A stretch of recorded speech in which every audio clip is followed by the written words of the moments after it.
Hey everybody, so it's week 8 finally. It's been a great 8 weeks of this class, and I've learned a lot. And I wanted to discuss a couple of things that have been working on the past 4 weeks since we decided to do these projects midway through the course.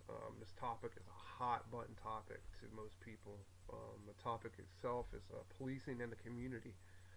A lot of people seem to have an understanding of what police do, either negatively or positively. Um, and this essentially is important to me because this was going to be my career field before I ended up getting injured. Um, I was in kind of a paramilitary organization in the police academy, and then I had a job lined up until I got injured. Prior to that, I was in the military and I policed the world, so to say, in a sense. I was deployed to Afghanistan and South Korea doing security details. So I understand a little bit of what policing goes to. And honestly, it's important for the policing and the public to get along. Um, the reason being is we all have to coexist in a basic society.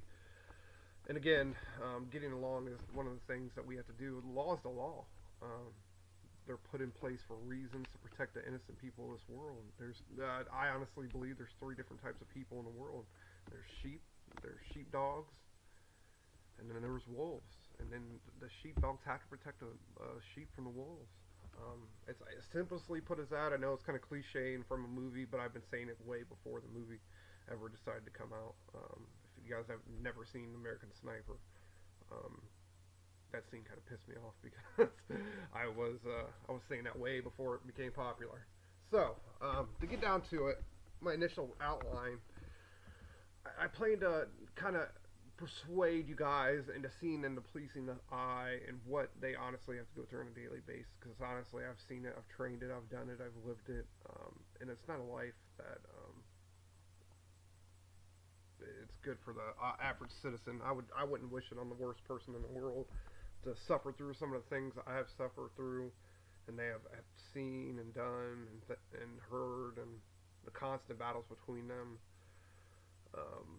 So let's get right down to the point. I don't know if you guys know who the International Association of Chiefs of Police is, but they in 2014 through 2017 they conducted a study of the Internal Association of how police and organizations and the public eyes ran. You can find this by a simple Google search. It's literally a 480-page affidavit of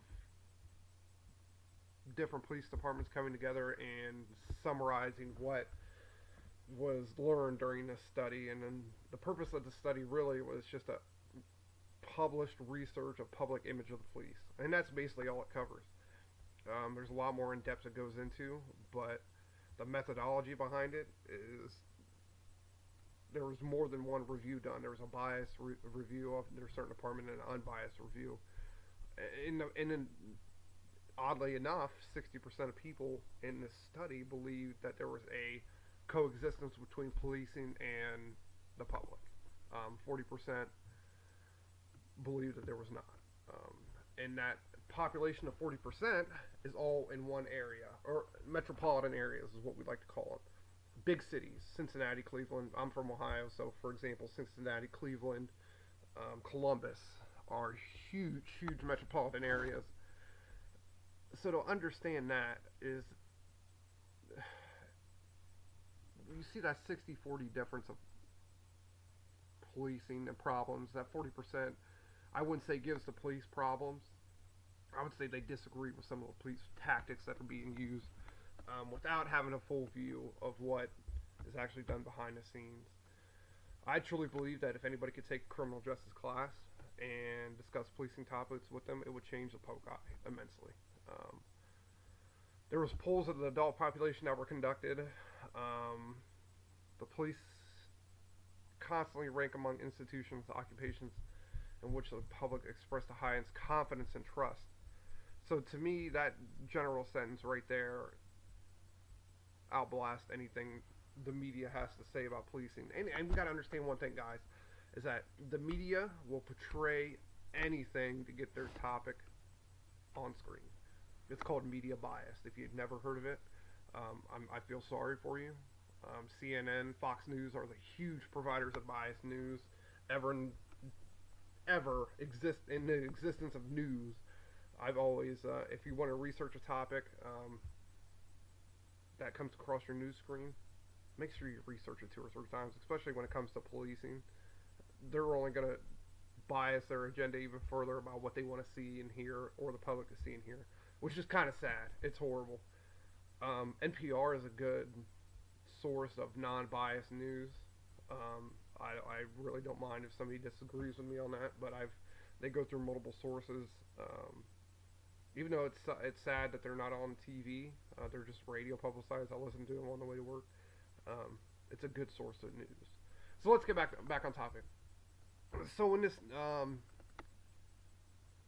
this survey was conducted, and with a mix of the surveys and then the public eye and then the Black Lives Matters movement and all the negativity towards policing, the good side of policing never really gets shown.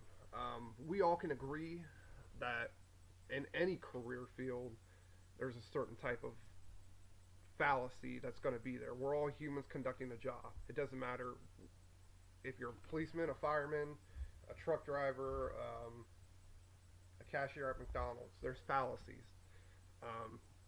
You're going to fail at some point in time. You're going to do wrong, and you're going to have to grow up to admit that. Some people don't see it that way. Some people see the police as unfallible and they never make mistakes. They shouldn't make mistakes, and it's really kind of sad.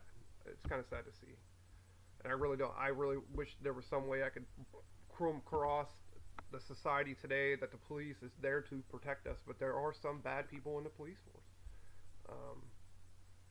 I just hope that we all can agree at the end of the day is that policing is a job that is meant to be done by the people that are strong enough to do it.